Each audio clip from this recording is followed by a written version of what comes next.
inilah yang diajarkan Nabi SAW kepada para sahabat. Ukhuwah dengan makna syu'ur, perasaan. Dan Nabi orangnya ngerasa banget apa yang dirasakan orang lain. Sehingga Nabi merasa sedih dengan kesedihan kaum muslimin, merasa bahagia dengan nikmat dan kesenangan kaum muslimin. Maka Nabi pun pernah marah ketika ada seorang perempuan yang dilecehkan oleh orang Yahudi di Bani Quraidah, kalau nggak Bani Qainuqa. Jadi ada seorang cewek muslimah lagi belanja di Bani Qainuqa, di pasarnya orang Yahudi. Tiba-tiba roknya diikat pakai tali, terus disangkutin di apa ya, kayak di tiang gitu. Sehingga ketika perempuan ini berjalan, auratnya kesingkap, kelihatan kakinya, kelihatan auratnya. Dia malu, nangis gitu kan. Pas dia nangis malu, dibela sama seorang laki-laki muslim, anak muda. Dia ngebelain, dia potong tali itu. Kemudian dia marah kepada beberapa anak-anak muda Yahudi yang iseng, yang bikin perempuan ini malu. Mungkin kalau zaman sekarang ngeprank gitu kan ya, usil-usilan gitu. Dia marah, akhirnya laki-laki yang ngebelain perempuan ini malah dikeroyok sama pemuda Yahudi sampai dia meninggal dunia. Maka Nabi langsung marah, kemudian mengatakan, sekarang kita akan menuntut keadilan kepada Bani Qainuqa.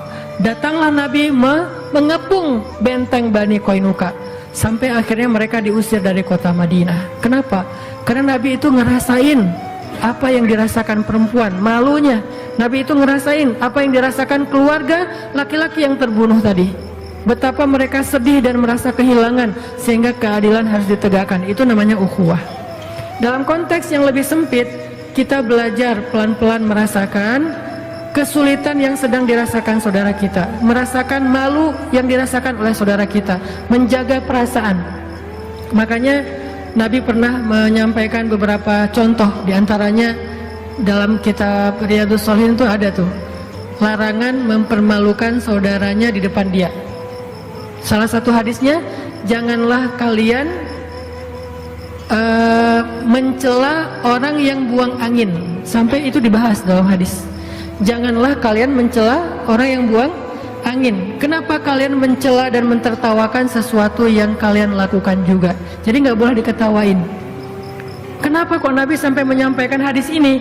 Gara-gara dalam satu majelis, namanya juga orang mungkin lagi nggak enak badan kali ya.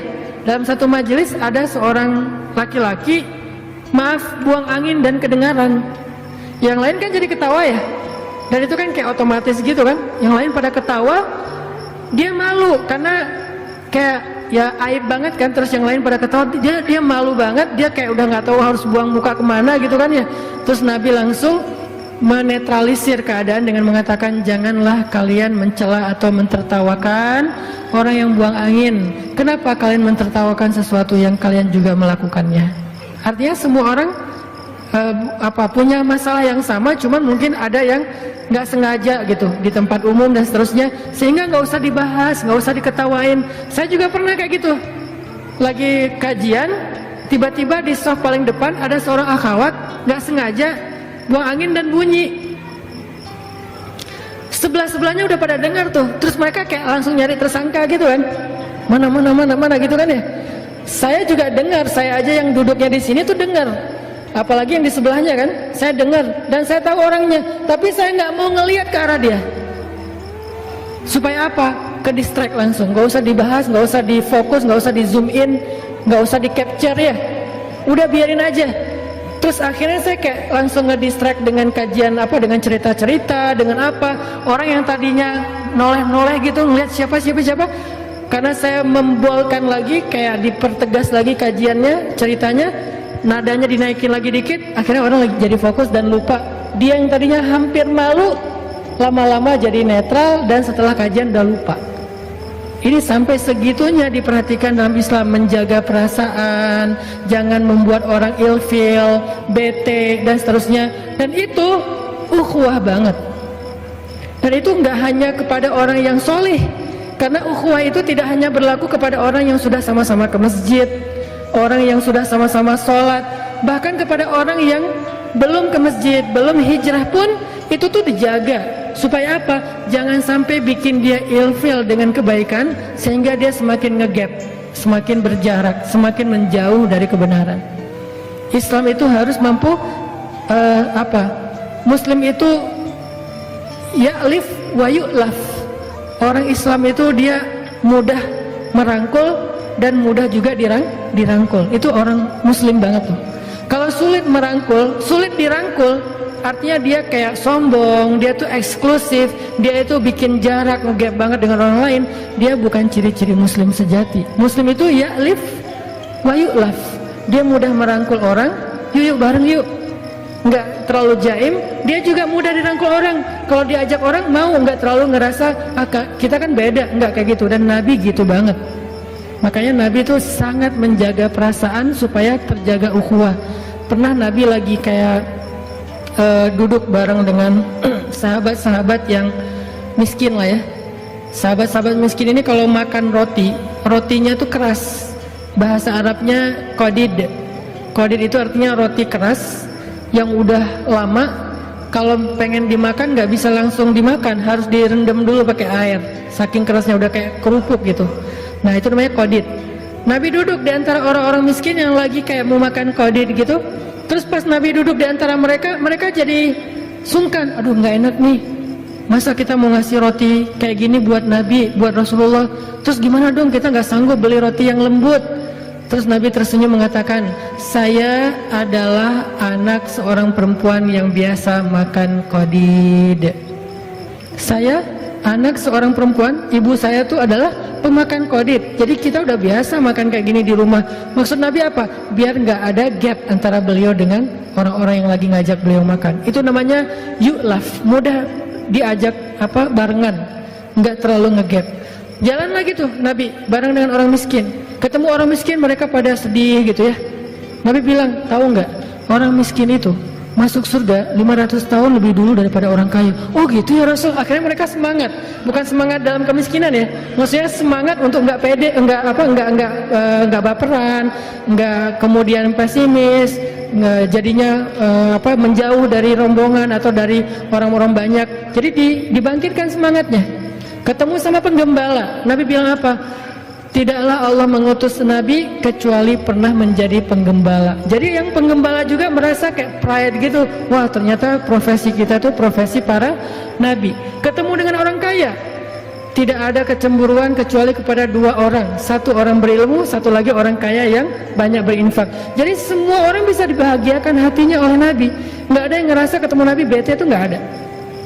Saya belum pernah mendengar cerita ada orang bete ketemu Nabi, itu nggak ada. Yang ada lagi bete ketemu Nabi bahagia, itu banyak tuh. Yang tadinya bete banget di rumah, pas ketemu Nabi happy, pas balik ke rumah bete lagi, itu banyak. Salah satunya adalah Hanzalah. Hanzalah lagi sedih duduk sendiri, datang Abu Bakar. Abu Bakar nanya, kaifa asbahta ya Hanzalah, gimana keadaan kamu pagi ini wahai Hanzalah? Hanzalah ngelihat Abu Bakar dan bilang, nafaqah Hanzalah, kata Hanzalah. Hanzalah itu munafik, tahu nggak kamu? Abu Bakar bingung, kaifa dzalik? Kenapa kamu ngomong kayak gitu? Kenapa kamu merasa diri kamu munafik wahai Hanzalah? Kata Hanzalah, wahai Abu Bakar, saya tuh kalau ketemu Nabi bahagia. Kalau ketemu Nabi iman saya naik. Kalau ketemu Nabi saya tuh jadi semangat beramal soleh. Saking iman saya lagi naik, saya merasa diri saya tuh jadi orang yang paling soleh di muka bumi. Saking saya ngerasa jadi orang soleh, seolah-olah dari tempat duduk saya tuh bisa ngelihat surga kalau lagi dekat sama Nabi. Tapi kalau saya pulang ke rumah, saya ketemu dengan keluarga saya, dengan anak saya kerja, maka iman saya drop sampai seolah-olah saya bisa melihat neraka dari tempat duduk saya. Itu adalah kata-kata Hanzalah. Sedih Hanzalah dengan kondisi imannya. Kemudian Abu Bakar juga bilang, kalau gitu saya juga sama wahai Hanzalah, iman saya juga kayak gitu. Kalau ketemu Nabi naik, kalau pas jauh dari Nabi turun. Berarti sama dong saya munafik. Ya gimana dong? Akhirnya mereka ketemu dengan Nabi. Ya udah kita coba minta nasihat dari Rasulullah. Datang ketemu dengan Nabi, sedih aja murung dua-duanya tuh. Nabi nanya, malham, kata Nabi. Ada apa kok kalian sedih, kata Nabi. Kata mereka, ya Rasulullah, kami merasa diri kami udah munafik. Hah? Kenapa kok kalian ngerasa gitu? Kata mereka, kalau ketemu engkau hati kami merasa imannya bertambah sehingga kami semangat beramal soleh. Tapi kalau jauh darimu iman kami drop dan kami jadi mudah berbuat dosa dan jauh dari Allah. Nabi kemudian tersenyum memberi mereka nasihat. Tahu enggak, seandainya iman kalian kondisinya stabil terus seperti kalian ketemu saya, maka kalian akan berjabat tangan dengan malaikat dan malaikat akan menemani kalian pergi kemanapun kalian pergi. Malaikat akan nemenin. Tapi kata Rasul, sa'atan fasa'atan. Iman itu memang kayak gitu. Ada sa'ah waktunya turun, ada waktunya naik. Jadi Nabi itu kayak apa ya? Kayak menghibur dan mencoba untuk menguatkan mereka. Bukan malah, oh berarti emang benar sih kalian munafik. Enggak digituin sama Nabi. Dasarnya kalian emang gitu ya, kalau ketemu saya aja imannya naik, berarti kalian nggak jujur sama Allah. Taubat kalian, istighfirullah, minta ampun sama Allah. Enggak, Nabi itu nggak gitu, nggak dimarahin, nggak digalakin, malah Nabi tersenyum dan bilang sa'atan fasa'atan. Memang harus ada prosesnya, kadang iman naik, kadang iman turun, tapi berusaha terus ya, jangan menyerah kayak gitu. Ini menunjukkan bahwa Nabi itu selalu bisa bikin orang happy. Itu ukhuwah. Bisa nggak kita jadi orang yang kayak gitu? Kemana kita pergi, orang di sekeliling kita itu malah jadi happy. Dan itu buat saya juga jadi kayak agenda atau PR besar buat pribadi saya. Kadang-kadang kita tuh jangankan orang lain ya, keluarga aja nggak bisa kita bikin happy terus. Malah yang lebih parah lagi, sebelum kita datang perasaan keluarga tadi lagi happy, begitu kita datang bete semuanya ya, nuntut ini, nuntut itu, nyalahin ini, nyalahin itu. Kan berarti kita belum benar, belum menjaga nih persaudaraan, belum jaga perasaan orang lain, belum bisa ngerasain apa orang yang rasakan. Padahal Nabi sebaliknya. Kalau Nabi, orang yang benci sama beliau, ketemu beliau jatuh cinta. Orang yang benci sama beliau, orang yang bete ketemu beliau happy. Kalau kita sebaliknya, orang happy ketemu kita jadi bete. Nah ini yang kita coba belajar dari Nabi. Kok bisa Nabi orangnya tuh kok nyenengin banget gitu, orangnya tuh asik banget. Masih ingat cerita pernikahan Nabi dengan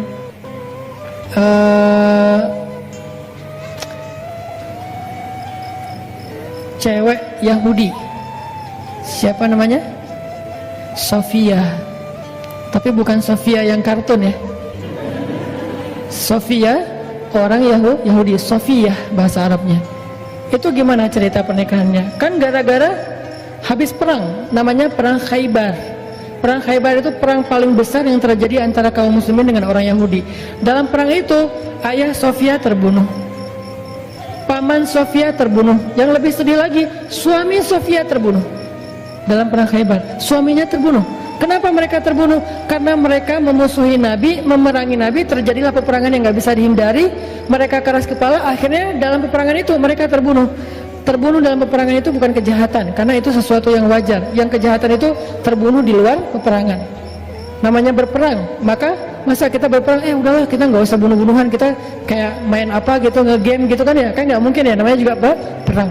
Nah terbunuhlah ayah Sofia, paman Sofia, dan suami Sofia, sehingga Sofianya jadi tawanan perang kaum muslimin, ditaruh di sebuah tenda. Lalu datanglah Nabi ke tendanya Sofia untuk menghibur Sofia. Waktu Nabi datang ke tendanya Sofia, Sofia yang meriwayatkan cerita ini, dia sendiri yang bercerita. Kata Sofia, ketika Nabi baru datang ke tenda saya, Nabi itu adalah orang yang paling saya benci di muka bumi. Jadi buat Sofia, Muhammad adalah orang yang paling dia benci di muka bumi. Gimana enggak? Gara-gara Nabi itu suaminya terbunuh, gara-gara Nabi Muhammad ayahnya terbunuh, pamannya terbunuh. Walaupun bukan Nabi yang membunuh, tetapi dalam peperangan itu terbunuh. Sehingga Muhammad adalah orang yang paling saya benci. Sampai dia datang menemui saya di tenda saya, kemudian dia duduk di depan saya, kemudian saya melihat wajahnya yang penuh dengan rasa simpatik. Nabi itu ekspresi wajahnya tuh nenangin orang, bukan malah sengak, tengil ya.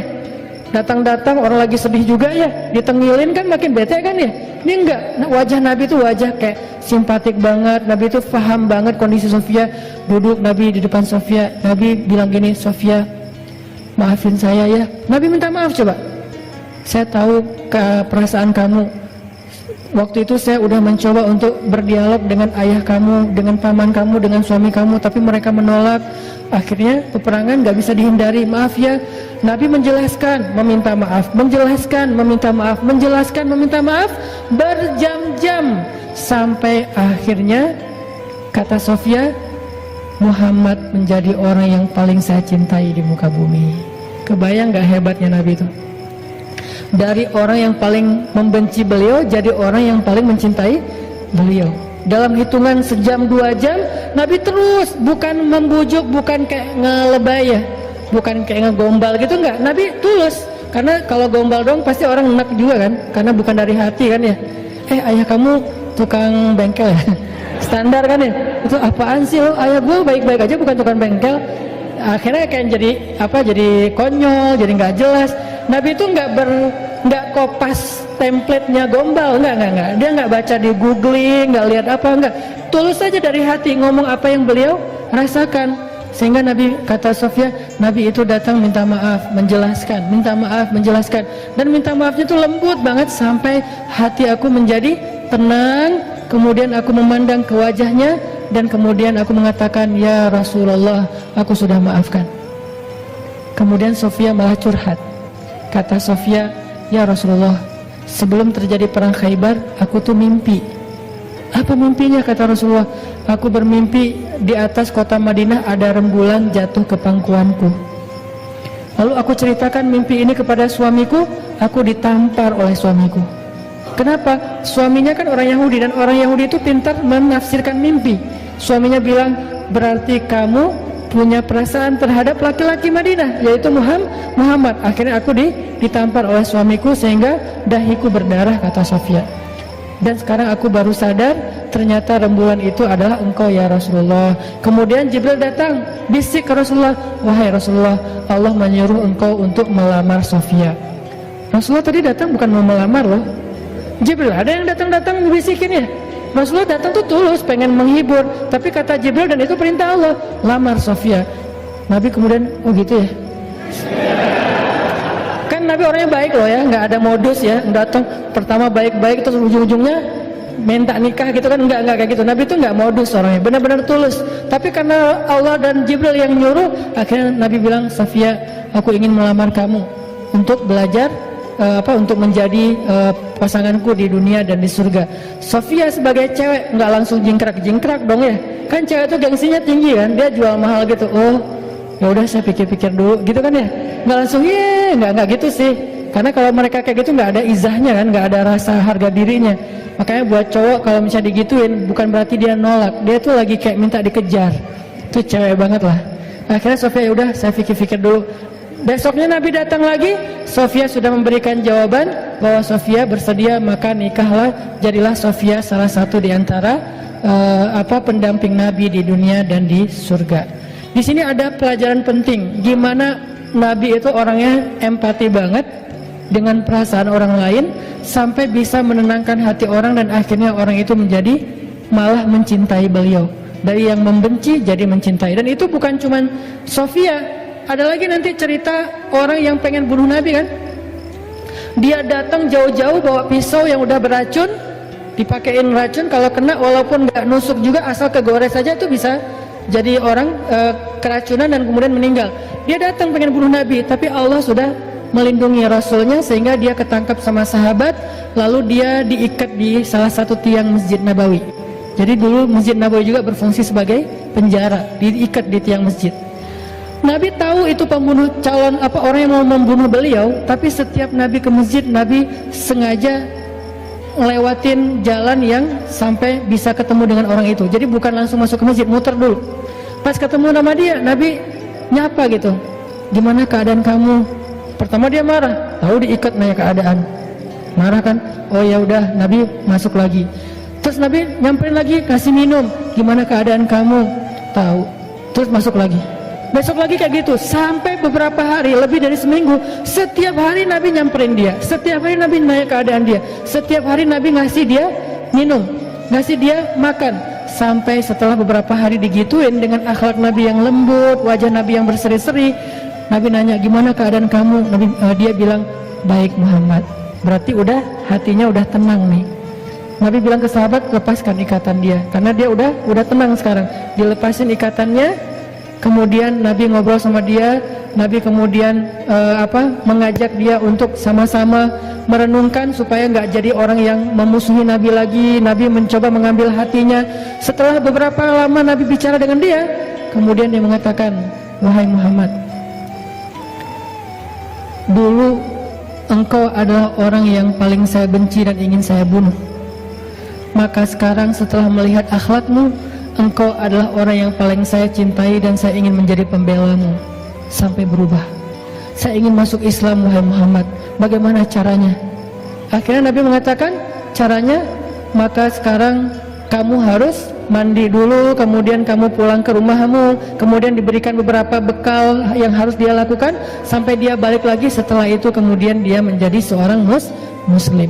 Ini nih akhlak menjaga ukhuwah, bahkan kepada orang yang belum dapat hidayah. Kenapa? Karena hanya dengan akhlak jalan seseorang untuk pulang kepada Allah. Kalau dia udah ilfil duluan dengan akhlak kita, bagaimana dia akan kembali kepada Allah? Ngelihat jalan kembali kepada Allah itu kayak serem gitu. Dan di sepanjang jalan itu banyak orang galak. Males balik ke Allah. Kenapa? Banyak orang galak di jalannya. Baru jalan selangkah udah dimarah-marahin, jalan 2 langkah dimusuhin, jalan 3 langkah dituduh masuk neraka. Belum juga mau kembali ke Allah sudah masuk neraka. Akhirnya balik lagi deh gua. Daripada gua dimarah-marahin di sana, mending gua di sini aja diterima sama lingkungan gua yang sekarang, kan gitu ya. Maka ternyata salah satu rahasia dakwah Nabi, beliau itu ya'lif wa yu'laf. Beliau itu mudah merangkul orang lain dan juga mudah untuk dirangkul oleh orang lain. Arti mudah dirangkul itu bukan dipengaruhi, tetapi mudah sekali kalau orang mengajak beliau kepada kebaikan atau untuk menolong, maka Nabi pasti akan menolong. Ini adalah contoh Nabi menjaga ukhuwah. Sehingga menjaga ukhuwah itu menjadi salah satu di antara risalah ataupun misi utamanya Rasulullah SAW dalam berdakwah. Lalu nanti kita juga baca di dalam Al-Quran banyak banget ayat-ayat tentang menjaga ukhuwah. Di antaranya cara menjaga ukhuwah itu adalah dengan berbaik sangka. Allah berfirman, ya ayyuhalladzina amanu jtanibu katsiran minadh-dhann inna ba'dadh-dhanni itsmun. Wahai orang yang beriman, jauhilah sebagian besar prasangka. Inna ba'dadh-dhann itsmun, karena sebagian besar prasangka itu adalah dosa. Allah mengajarkan tentang berprasangka baik, dan kemudian Rasulullah dan para sahabat mencoba untuk mempraktekannya dalam kehidupan mereka. Lalu muncullah cerita-cerita indah tentang berprasangka baik. Salah satunya terjadi kepada, kalau nggak salah namanya Tolha. Tolha ini adalah sahabat Nabi yang kaya lalu jatuh miskin. Ketika dia kaya, dia punya temannya banyak. Setiap malam rumahnya itu dipenuhi oleh teman-temannya. Pada datang ke rumahnya makan, pada datang ke rumahnya curhat, pada datang ke rumahnya minjem uang, pada datang ke rumahnya minta ditolong. Itu Tolha, rumahnya ramai banget karena gara dia banyak membantu orang lain. Tapi begitu dia jatuh miskin, rumahnya sepi, nggak ada yang datang, teman-temannya pergi menjauh dari dia, sehingga istrinya mengeluh.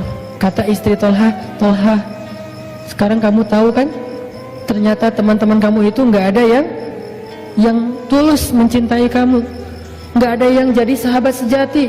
Dulu aja ketika kamu kaya, mereka sering datang ke rumahmu. Sekarang giliran kamu jatuh miskin, mereka udah nggak pernah lagi datang kepadamu. Wajar nggak kata-kata ini? Wajar. Bahkan mungkin kita pernah ngerasa kayak gitu. Tapi tahu nggak jawaban Tolha kayak gimana? Ketika istrinya mengeluh seperti itu, Tolha mengatakan, justru mereka itu teman yang sangat pengertian, kata Tolha. Istrinya bingung, pengertian gimana maksud kamu?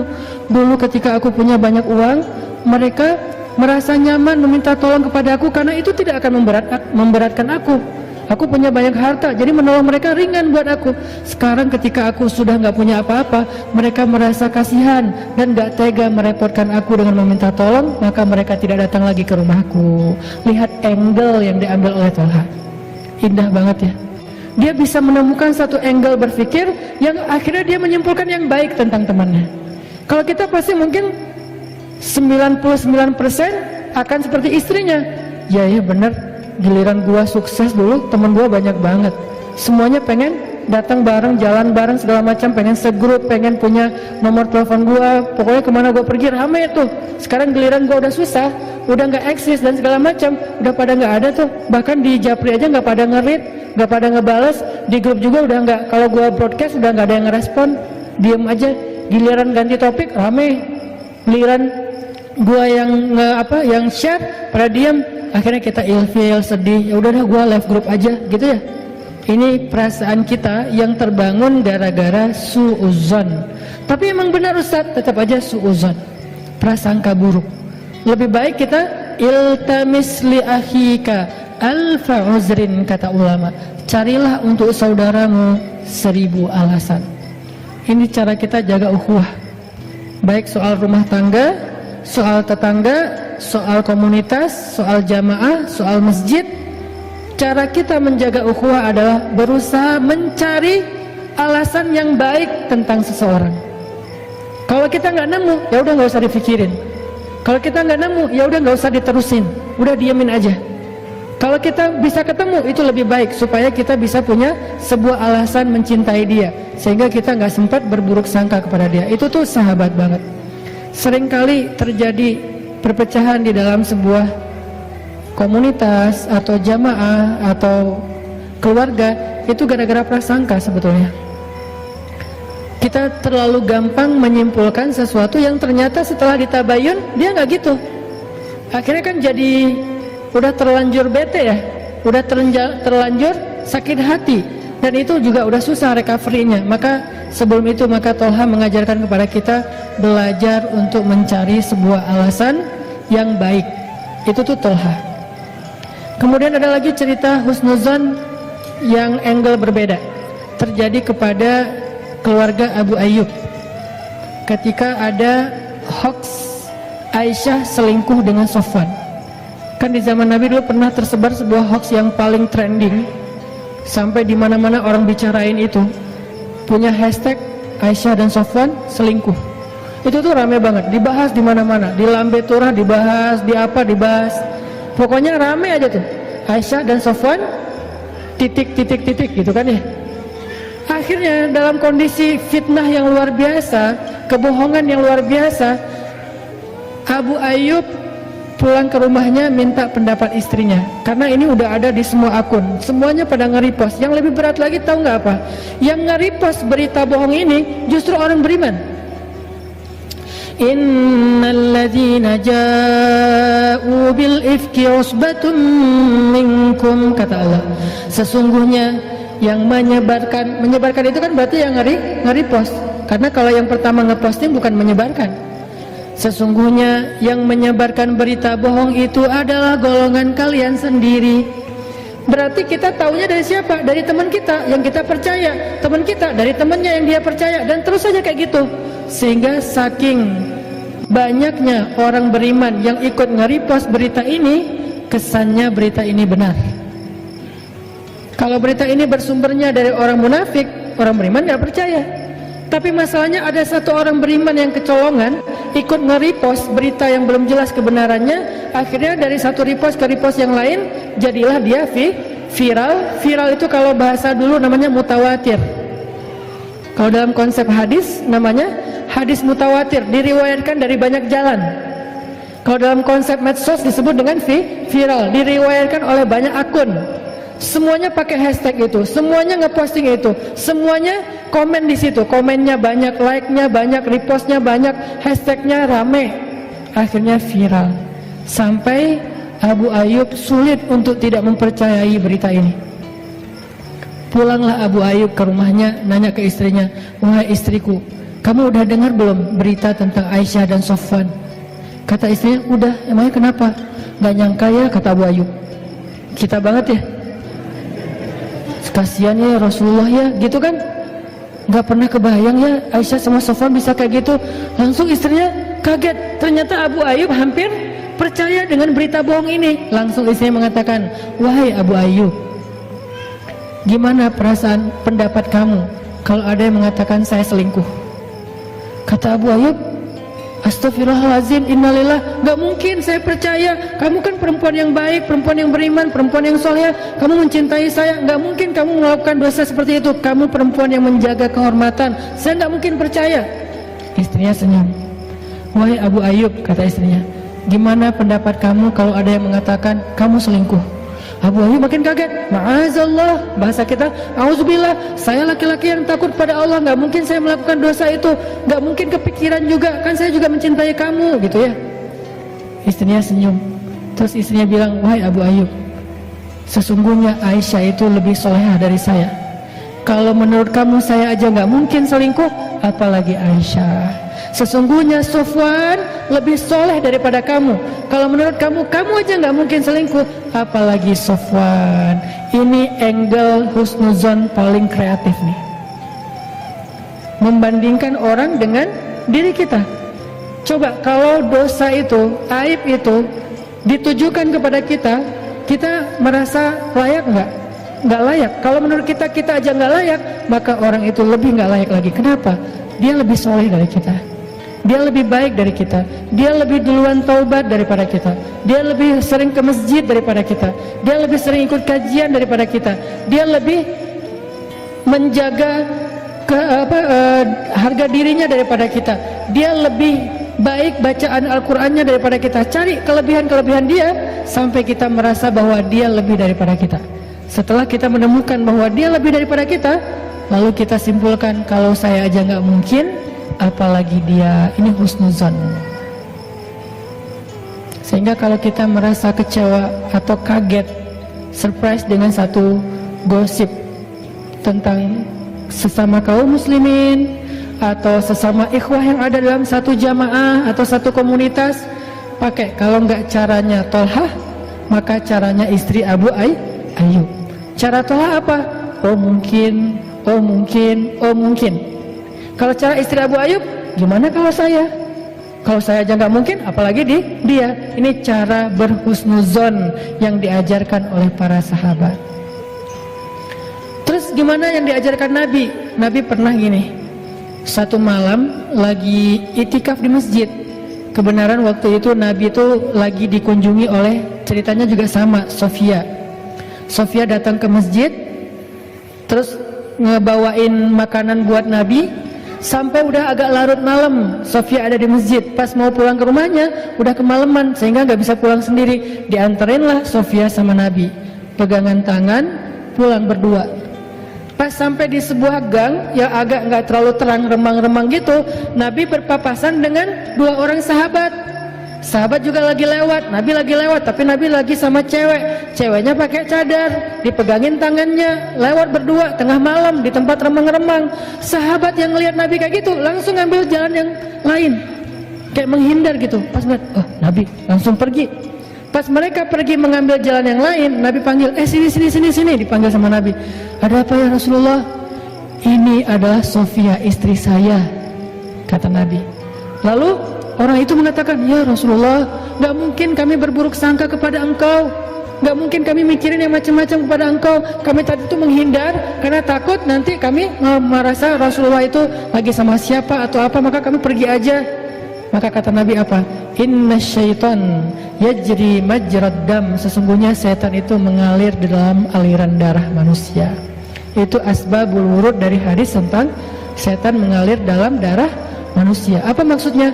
Mungkin sekarang kalian gak berpikir macam-macam, tapi nanti setan nunggu momen yang pas. Dia nunggu sekarang, oh udah lihat sekali, tapi gak jelas itu siapa gitu kan. Besok muncul gosip, Nabi kemarin sama seorang cewek. Oh pantesan muncul kata itu. Pantesan itu bisikan setan. Wasawisu syaitan alladzi yuwaswisu fi sudurin nas bi pantesan. Yang mewaswasah, membisikkan di dalam dada manusia dengan kalimat pantesan. Jadi pantesan itu kalimat muncul gara-gara apa? Gara-gara pernah berpapasan tapi nggak jelas, lalu kayak dihindari gitu. Makanya di sini Nabi juga mengajarkan sebuah tutorial cara husnuzon itu gimana. Kalau kita ragu tentang sesuatu, perjelas. Jangan ikuti syak, jangan ikuti keraguan. Daripada kita ragu nggak jelas terus kita diam-diam aja, tapi juga bukan diam berbaik sangka, diam oke, gitu doang. Besok nggak ada kesimpulan gitu, ngegantung ya. Nah, jangan biarkan sesuatu itu menggantung dalam hati kita, terus kita ngerasa ngeganjel. Nanti ketika datang kasus yang lain, ini akan jadi bahan untuk menguatkan kasus itu padahal nggak nyambung. Makanya langsung muncullah istilah tabayyun. Tabayyun. Daripada kita ragu, langsung aja tabayyun. Maaf ya, kemarin aku gini. Oh iya, waktu itu gini ceritanya. Oh ya udah, beres kan? Daripada kita diamin, nggak enak. Begitu nanti ada cerita lain, oh iya ya, pantesan dulu tuh pernah gini. Akhirnya saling menguatkan ya. Jadi dua berita yang tadi sama-sama setengah, ketika disatuin jadi utuh. Maka keutuhan itulah disebut dengan su'uzon, berburuk sangka. Tadi itu nggak utuh, yang satu dengarnya sekilas, yang lain dengarnya sekilas ini digabung jadi 2 kilas ya. Akhirnya jadi utuh, makin tegas beritanya. Makanya Nabi sebelum mereka sempat ragu-ragu atau ngegantung, nggak bisa menyimpulkan apa, tapi mereka kayak ngerasa nggak nyaman aja, langsung menghindar. Nabi manggil, sini dulu, ini tuh Sofia, istriku, kata Nabi. Sehingga setelah Nabi tabayun kayak gitu, beres, mereka nggak sempat berburuk sangka. Ini namanya husnuzon, cara kita menjaga ukhuwah. Ada cara Tolhah, ada cara istri Abu Ayyub, ada cara Rasulullah. Semua teladan itu adalah cara-cara atau tutorial berhusnuzon. Ini baru 3. Kalau kita bedah lagi, banyak lagi cerita-cerita yang lain tentang husnuzon, yang intinya adalah jangan sampai kita merasakan sesuatu yang gak nyaman tentang saudara kita, lalu kita mengaminkan itu dengan hanya berprasangka. Itu bahaya banget. Walaupun hanya untuk diri kita sendiri. Lalu kita bicarakan dengan pasangan kita. Masing-masing punya komunitas. Pasangan kita punya komunitas grup ibu-ibu. Kita punya grup bapak-bapak. Sama-sama kemudian punya teman dekat. Teman dekat ini dibicarain. Nih gua ngomongnya ke lo doang ya, gak usah disebarkan yang lain. Iya. Ngomong aja berdua. Padahal tadi satu orang kan, jadi berdua dengan istri. Istri dan suami masing-masing punya geng. Ngomong ke gengnya punya geng lagi kan, masing-masing punya circle ya. Akhirnya jadilah rahasia umum. Kenapa balik lagi ke orang yang pertama? Kamu dengar dari siapa? Dari fulan, ujung-ujungnya istrinya. Ini gara-gara ada satu hal yang ngegantung, nggak diberesin dari awal. Makanya ngeganjel, nanti akhirnya pecah bisul, nanti akhirnya menemukan momentum, nanti akhirnya jadi sesuatu yang bahkan meledak dan menjadi sesuatu yang gak baik. Itu cara menjaga ukhuwah dengan husnuzon. Tadi juga yang pertama menjaga ukhuwah dengan mencoba menjaga perasaan dalam tindak tanduk kita, dalam bergaul. Kita coba merasakan perasaan orang lain gimana kalau digituin. Itu tuh cara menjaga ukhuwah. Yang lain, cara menjaga ukhuwah adalah dengan idfa billati hiya ahsan fa idzal ladzi bainaka wa bainahu adawah ka'annahu waliyyun hamim. Balaslah keburukan dengan kebaikan, sehingga orang yang tadinya memusuhi kamu berubah menjadi pembela yang setia kepadamu. Ayatnya gitu. Idfa billati hiya ahsan fa idzal ladzi bainaka wa bainahu adawah ka'annahu waliyyun hamim. Balaslah keburukan dengan kebaikan, sehingga orang yang tadinya memusuhi kamu tiba-tiba menjadi pembela yang setia kepadamu. Apa contohnya? Contohnya perselisihan yang terjadi antara Abdullah bin Zubair dengan Muawiyah bin Abi Sufyan. Ada 2 sahabat, dua-duanya hebat, keren, cuman keturunannya beda. Abdullah bin Zubair, ayahnya adalah Zubair bin Awam. Zubair bin Awam satu dari 10 sahabat yang dijamin masuk surga. Keren ya ayahnya ya. Anak seorang laki-laki yang dijamin masuk surga. Julukan Zubair bin Awam adalah Hawari Rasul, pembela Nabi, orang yang sangat ngebelain Nabi. Ibunya Abdullah namanya Asma bintu Abi Bakar, berarti Abdullah cucunya Abu Bakar. Asma adalah seorang perempuan yang pernah membantu Nabi dalam hijrah dengan membelah ikat pinggangnya. Satu dipakai untuk mengikat bawaan Nabi di onta, satu lagi dipakai untuk mengikat bajunya sebagai tali pinggang. Sejak saat itu Asma diberikan julukan, jadi dia punya nama julukan lah ya. Julukan itu kalau sekarang mungkin nama akun. Maka sejak itu nama akun itu kalau bahasa Arabnya kunyah. Jadi akunyah gitu, maksa. Jadi julukannya Asma adalah Zatin Nitaqain, perempuan yang punya dua ikat pinggang. Itu pujian buat Asma. Ini adalah ayah ibunya Abdullah. Dan tahukah kita Abdullah siapa? Abdullah adalah sahabat Nabi, bayi yang pertama lahir di kota Madinah setelah Nabi hijrah. Bayi yang pertama lahir di kota Madinah setelah Nabi hijrah. Kenapa spesial? Karena orang Yahudi itu memantra-mantrai kaum muhajirin ketika mereka hijrah. Kata orang Yahudi, siapa yang berhijrah ke kota Madinah, kami kutuk, nggak akan punya keturunan. Sehingga sahabat muhajirin galau, jangan-jangan berhasil nih mantranya Yahudi. Kan Yahudi tuh banyak main sihir ya. Mereka kayak menakut-nakuti dengan mantra. Pokoknya orang-orang muhajirin nggak akan ada yang punya keturunan. Maka di tahun pertama Hijriah lahirlah Abdullah yang menjadi kabar gembira bagi kaum muslimin bahwa mantra itu tidak berpengaruh kepada mereka. Dan tahukah kita Abdullah itu siapa juga? Abdullah itu anak kecil usia 7 tahun. Kalau sholat duha merpati hinggap di atas kepalanya. Saking khusyuknya sholat duha. Usia berapa?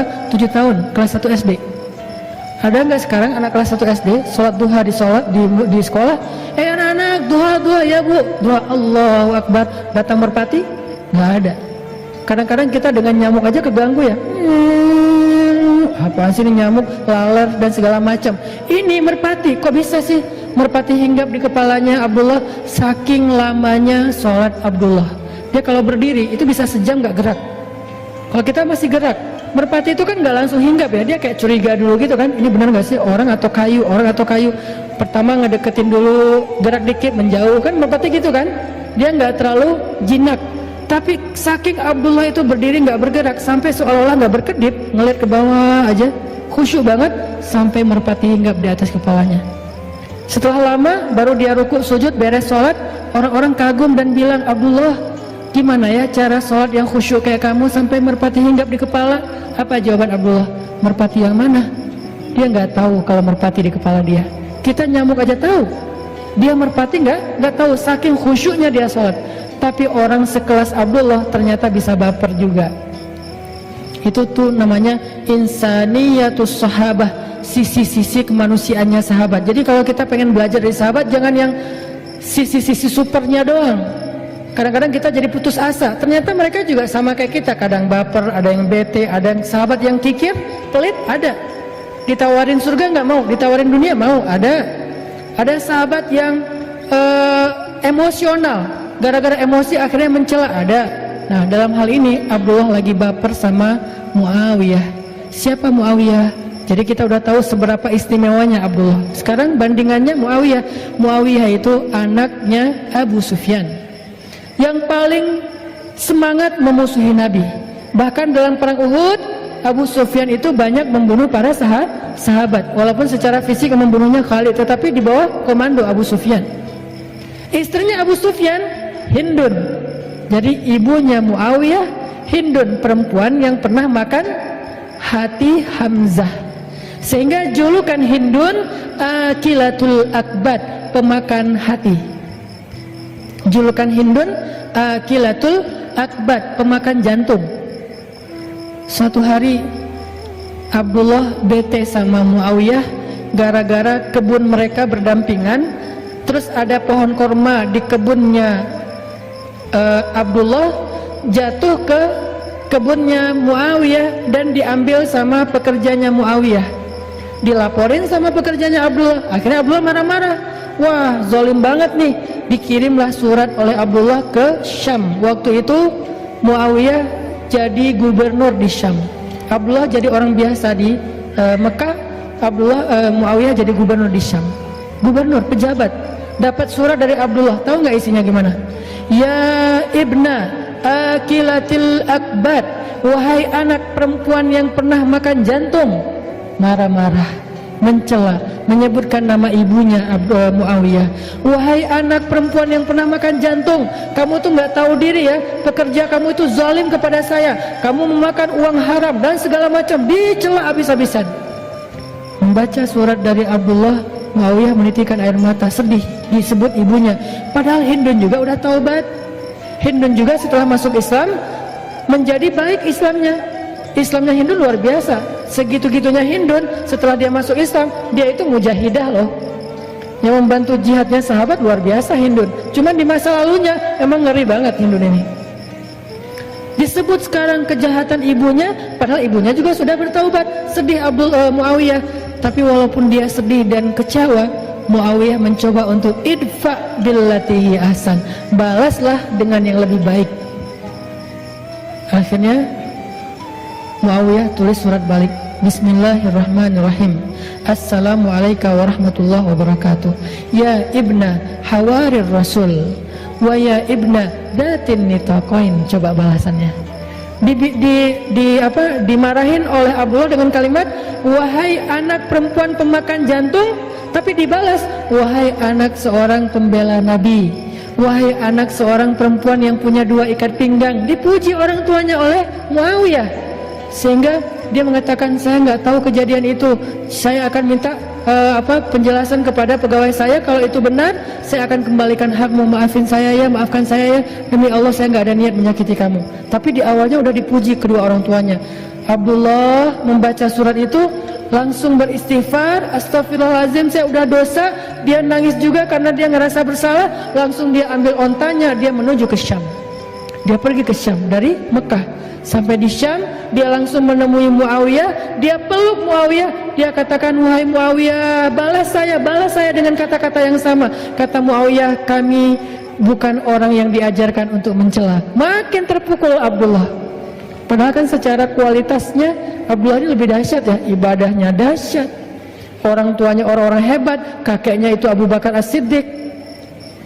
Tapi dikatakan kayak gitu oleh Muawiyah, seolah-olah dia diajarkan sesuatu yang dia udah lakuin itu.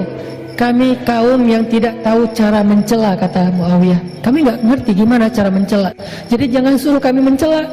Wahai Muawiyah, balas cela saya. Nggak ngerti gimana cara mencela. Maaf wahai Abdullah, saya nggak tahu cara mencela. Akhirnya Abdullah mengatakan, wahai Muawiyah, saya minta maaf, saya yang salah. Sebagai bentuk penyesalan saya hadiahkan seluruh kebun saya dan isinya untuk kamu. Itu janji Allah, balaslah keburukan dengan kebaikan, maka nanti orang yang memusuhi kamu justru menjadi pembela yang setia kepadamu. Itu cara jaga ukhuwah. Emang gak gampang. Ustadz, gimana caranya? Emang Ustadz pernah? Ya agak susah juga sih. Saya juga lagi belajar. Semua kita belajar ya. Kadang berhasil, kadang belum. Ada kasus yang saya udah berhasil kayak gitu. Kalau sekali berhasil kayak merasa paling baik gitu. Wah, saya ternyata orangnya baik juga ya. Gitu kan ya. Tapi kalau gagal, kok nggak bisa ya ngikutin sahabat? Gimana caranya biar kita bisa membalas keburukan dengan kebaikan? Ada hate speech di komen-komen kita, haters. Gimana cara kita ngebales haters itu dengan kebaikan kalau nggak bisa diam? Maka para ulama mengajarkan satu cara yang paling indah. Katanya, ucapan yang buruk itu seperti air panas, kata ulama. Ucapan yang buruk seperti air panas. Kalau kamu baru mendapatkan air di gelas yang masih panas airnya, maka jangan langsung diminum. Tunggu sampai dia hangat atau sejuk, baru kamu minum. Karena kalau kamu minum panas-panas, lidahmu akan terbakar. Apa maksud dari perumpamaan ini? Ucapan yang gak menyenangkan kita tuh, rasanya panas kan di hati, jangan langsung dibales. Karena ketika kita membalas saat itu, pasti akan jadi kebakaran. Maka diamkan dulu kata-kata itu, ucapan itu sampai rasanya udah nggak panas lagi di hati kita, baru balas. Pasti beda balasannya udah. Membalas ketika lagi panas dengan membalas besok atau lusa setelah udah agak sejuk, itu pasti beda. Itu cara Muawiyah membalas suratnya Abdullah. Pas dia baca dia sedih banget, dia kecewa banget, dia marah banget, tapi dia diamin dulu. Selang beberapa hari dia udah tenang. Dia baca lagi suratnya, dia tulis balasannya. dan balasannya jauh lebih adem daripada yang pertama. Itu teknis banget yang diajarkan ulama. Makanya kalau kita lagi dapat semacam ucapan, capturean, kadang-kadang kan ada orang yang berada di dua grup ya, kebenaran grupnya udah pecah nih. Dulu mereka satu grup, tapi kebanyakan left, maka yang left ini pengen reuni, bikin lagi grup, akhirnya jadilah dua grup. Tapi masih ada satu orang yang dia tuh kayaknya dengan siapa aja asik gitu. Pas bikin grup ini dia diundang juga, adalah dia di dua grup. Nah pas dia ada di dua grup, dia menjadi orang yang justru kadang-kadang manas-manasin. Di grup sebelah lagi ngomongin grup sana, mereka bikin grup baru ya, ya tuh kayaknya pasti lagi ngomongin kita segala macam. Akhirnya rame nih, chat ini di capture, di forward ke grup sebelah. Grup sebelah lagi ngomongin kalian loh, aku tuh ngomong kayak gini, aku capture biar kalian tahu ya, karena aku sayang sama kalian gitu. Akhirnya grup sebelah rame. Nah kalau kita dapat yang kayak gini-gini nih, capturean, forwardan, itulah pokoknya head speech, comment, haters segala macam, jangan di replay saat itu juga. Tunggu sehari, 2 hari, pas kita udah tenang, replay kalau mau di replay. Kalau nggak mau di replay, maka kata Nabi, falyakul khairan aw liyasmut. Kalau mampu nge-replay, itu terjemahan medsos terhadap hadis ini ya. Man kana yu'minu billahi wal yaumil akhir. Siapa yang beriman kepada Allah dan hari akhir, di sosial media hendaklah nge-replay yang baik-baik atau nggak usah di-replay sama sekali. Itu terjemahan kontekstual. Kalau omongan kayak gini dipotong, ini pasti jadi salah paham.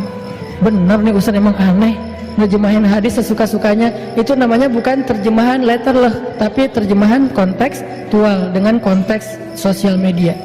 Kalau kita mampu replay yang baik-baik, orang ngomong apa kita ngomong sebaliknya, sehingga dia jadi adem, semua jadi adem. Kalau kita nggak mampu, ya udah nggak usah dikomenin, nggak usah di replay. Kalau nggak kuat, delete aja komennya. Kalau nggak kuat lagi, blok aja orangnya.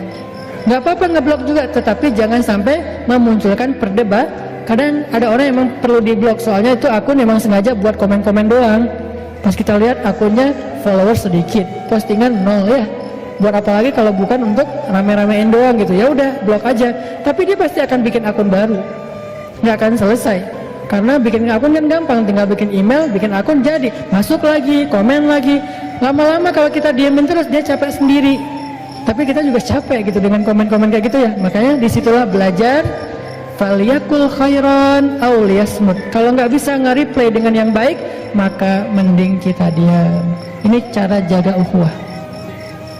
Apalagi yang diajarkan Al-Quran dan Sunnah tentang menjaga ukhuwah biar nggak gampang retak. Salah satunya adalah kata para sahabat, ukhuwah itu dijaga bukan hanya dengan ketika kita nggak nyaman, tetapi juga dijaga saat kita sedang nyaman. Dengan apa? Tahadu, kata Nabi, tahabu.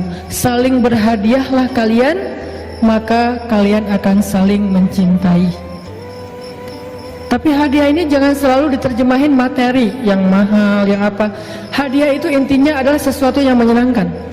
Sesuatu yang menyenangkan itu hadiah. Nggak harus selalu sesuatu yang menyenangkan itu berbentuk materi, apalagi kalau yang menyenangkan itu buat seseorang kan kadang-kadang harus yang mahal ya. Ada orang yang mungkin udah dia terbiasa dengan sesuatu, sehingga kalau kita kasih yang biasa, buat dia biasa aja, nggak surprise, nggak sampai spesial banget. Maka jangan selalu diterjemahkan dengan materi. Kasih hadiah yang menyenangkan hati. Apa bentuknya? Kata Nabi, qaulun ma'rufun shadaqah. Ucapan yang menyenangkan hati itu adalah sedekah, hadiah. Apa ucapan yang menyenangkan hati? Memuji dia, tapi memuji yang tidak berlebihan. Jangan puji dia dalam urusan ibadah, itu bahaya. Pujilah dia dalam urusan yang selain ibadah, supaya tidak membuat dia riya. Puji dia, atau minimal hargai ucapannya, hargai perilakunya semampu kita, atau setidaknya beri dia hadiah dengan kata-kata yang membuat dia merasa kayak diperhatikan dan seterusnya. Itu semuanya adalah cara menjaga ukhuwah. Teman-teman sekalian, pada akhirnya Allah Subhanahu wa ta'ala menyampaikan banyak sekali ayat kepada kita untuk tetap menjaga ukhuwah ini. Salah satu yang paling jelas itu adalah firman Allah di surat Al-Hujurat, innamal mu'minuna ikhwah. Sesungguhnya orang yang beriman itu adalah bersaudara. Maka fa'aslihu baina akhawaikum. Islahlah di antara kalian yang bersaudara kalau ada pertikaian, la'allakum turhamun, supaya kalian mendapatkan rahmat. Mudah-mudahan kita termasuk orang-orang yang bisa menjaga ukhuwah dengan cara-cara tadi. Pertama, jaga perasaan. Kedua, saling berbaik sangka. Ketiga, apalagi? Mencoba untuk membalas dengan yang lebih baik dari apa yang kita dapatkan. Keempat, mencoba membahagiakan hati dengan hal-hal yang menyenangkan. Bahkan satu lagi yang kelima adalah, saya lupa, ini yang paling penting justru, mendamaikan. Islah Zatil bain, mendamaikan. Itu pahalanya gede banget. Apa pahala mendamaikan? Kata Nabi, sesungguhnya mendamaikan dua orang yang bertikai lebih aku sukai daripada melakukan iktikaf sepanjang malam atau sepanjang hari di Masjid Nabawi. Mendamaikan. Iktikaf di Raudhah masih lebih baik mendamaikan di antara dua orang yang bertikai. Jadi kalau kita ngelihat ada dua orang yang kayak berbeda pendapat atau jadi saling baper-baperan, kita ambil jalan sebagai penengah. Gimana mendamaikan? Kita coba untuk menyenangkan hati keduanya dan membangun lagi hubungan di antara mereka.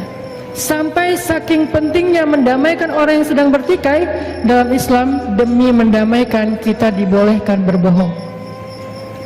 Ada 3 dusta yang dibolehkan dalam Islam. 1, dusta dalam strategi perang, gak boleh jujur kepada musuh dalam peperangan. Masa kita mau buka-bukaan ya, strategi kami begini, jumlah pasukan sekian, kalian udah tahu, udah ya, jadi kami gak bohong ya, gak bisa. Dalam peperangan tuh al-harbu khida, perang itu tipu muslihat kata Nabi. 1. 2, berbohong tentang masa lalu kepada pasangan kita dengan niat biar mau bertaubat, bukan mau yang macam-macam ya. Jadi kalau misalnya kita udah nikah, jangan ngomongin tentang masa lalu. Dulu tuh saya punya 10 pacar. Satunya kita rata-rata pacaran sih 2 tahun. Berarti udah 20 tahun pacaran, gak usah dibahas. Cukup lama juga sih kita pacaran dan lumayan akrab banget. Apa sih yang gak pernah kita lakuin bareng? Sampai gitu-gitu banget, gak usah. Diamin aja. Kalau perlu kita berdusta, gak pernah, gak ada apa-apa. Supaya apa? Supaya gak menyakiti pasangan. Tapi bukan mau ada macam-macam ya. 2. Yang ketiga, berbohong untuk mendamaikan dua orang yang bertikai. Itu dibolehkan dengan syarat tidak berlebihan dan tidak justru memunculkan masalah yang baru. Misalnya tadi di sebelah ngomongin yang ini, kita bilang enggak kok, mereka enggak lagi ngomongin kalian. Ini namanya berbohong kan? Padahal kita tahu. Supaya apa? Supaya mereka bisa berdamai. Mudah-mudahan 5 tips ini bisa menjadi cara kita untuk menjaga ukhuwah kita di musyawarah, menjaga ukhuwah kita di komunitas-komunitas kita, di masjid-masjid kita, di tetangga kita, di masyarakat kita, dan yang paling luas dan penting di sosial media kita. Barakallahu fikum, billahi taufiq wal hidayah, wassalamualaikum warahmatullahi wabarakatuh.